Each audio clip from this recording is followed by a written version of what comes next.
Hi welcome to மிட்டான kitchen. இன்றைக்கி மிட்டான கிச்சனில் மட்டன் குருமா எப்படி செய்கிறது சொல்லிட்டு பார்க்கலாம். அதுக்கு 1/2 டம்ளர் அளவு கடலை எண்ணெய், 1/4 டம்ளர் அளவு தேங்காய் எண்ணெய் சேர்ந்து 3/4 டம்ளர் அளவு எண்ணெய் ஃபஸ்ட்டு ஊற்றிட்டு ஒரு 1/4 கிலோ அளவு சின்ன வெங்காயத்தை உரித்து அதை நல்லா பேஸ்ட்டாக அரைச்சி எடுத்துகிட்டு வந்துட்டேன். அந்த ஆனியன் பேஸ்ட்டு ஃபஸ்ட்டு ஆட் பண்ணிவிட்டு அதுக்கப்புறம் 3 டேபிள் ஸ்பூன் அளவு இஞ்சி பூண்டு பேஸ்ட் போட்டு நல்லா வதக்கி விட்டுடலாம்.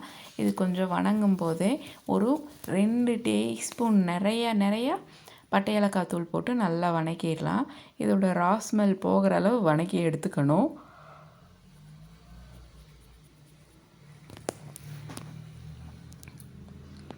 இப்போ நல்லா எண்ணெய் பிரிஞ்சு வர்ற அளவுக்கு நல்லா இஞ்சி பூண்டு மசாலா வதங்கிருச்சு.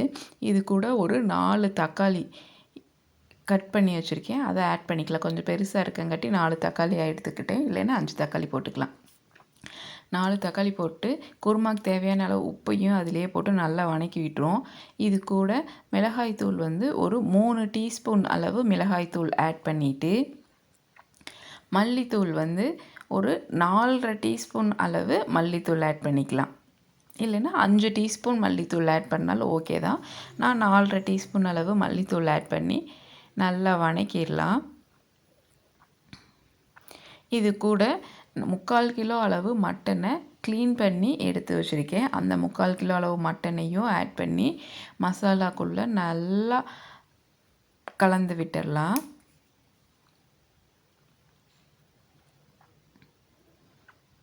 கறி மசாலா எல்லாம் நல்லா கலந்து விட்டதுக்கப்புறம் ஒரு கை நிறைய மல்லி புதினா இலையை போட்டு வதக்கிடுவோம். இது கூடவே இப்போ எண்ணெய் பிரிஞ்சு வர்ற அளவுக்கு நல்லா வதங்கிருச்சு. இப்போ எண்ணெய் பிரிஞ்சு வர்ற அளவுக்கு நல்லா மட்டன் வதங்கிருச்சு. 2 கிளறி விட்டுட்டு ஒரு 1/2 லிட்டர் அளவு தண்ணி ஊற்றி கலந்து விட்டுடலாம். கலந்து விட்டு குக்கரை மூடி 3 விசிலும் சிம்மில் வச்சு அடுப்பு ஆஃப் பண்ணி எடுத்துகிட்டு வந்தோம் அப்படின்னா நமக்கு கறி நல்லா சாஃப்டாக வெந்துடும். இப்போ 3 விசில் முடிஞ்சு நம்ம ஓப்பன் பண்ணி பார்த்தோம் அப்படின்னா எண்ணெயெல்லாம் நல்லா மேலால் பிரிஞ்சு சூப்பராக ரெடி ஆகிருக்கு. இப்போ மட்டன் வெந்திருக்காங்கிறத செக் பண்ணிக்குவோம். மட்டன் வேகலை அப்படின்னா மறுபடியும் குக்கரை மூடி ஒரு விசில் விடணும். இப்போ மட்டன் நல்லா வெந்திருக்கு அப்படிங்கிறனால ஒரு 1.5 தேங்காயை அரைச்சி எடுத்து வச்சுருக்கேன், தேங்காய் பேஸ்ட்டாக.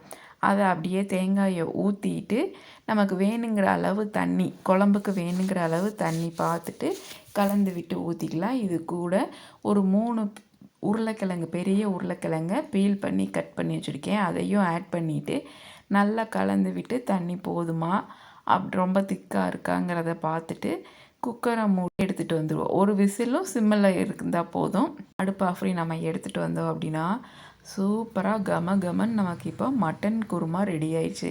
இது இட்லி, தோசை, ரைஸ், பூரி, சப்பாத்தி, இடியாப்பம் எல்லா டிஷ்க்குமே மேட்ச் ஆகும். இந்த ஒரு குழம்பு இருந்தால் போதும், நம்ம எல்லா நேரத்துக்குமே வச்சு ஓட்டிடலாம். காலையில் இட்லிக்கு வச்சுக்கலாம், மத்தியானம் ரைஸ்க்கு வச்சுக்கலாம், நைட்டு பரோட்டாக்கு வச்சுக்கலாம், மறுநாள் காலையில் அரிசி மாவு ரொட்டிக்கு வச்சுக்கலாம். அதனால ஒரு குழம்பு வச்சா 3 நேரம் 4 நேரம் ஓட்டிடலாம். கண்டிப்பாக நீங்களும் ட்ரை பண்ணி பாருங்கள். மட்டன் குருமா சூப்பராக எம்மியாக வரும். இந்த வீடியோ பிடிச்சிருந்துச்சுன்னா லைக் பண்ணுங்கள், ஷேர் பண்ணுங்கள், சப்ஸ்கிரைப் பண்ணுங்கள். மறக்காம பக்கத்தில் இருக்க பெல் ஐக்கானை கிளிக் பண்ணுங்கள். தேங்க்ஸ் ஃபார் வாட்சிங்.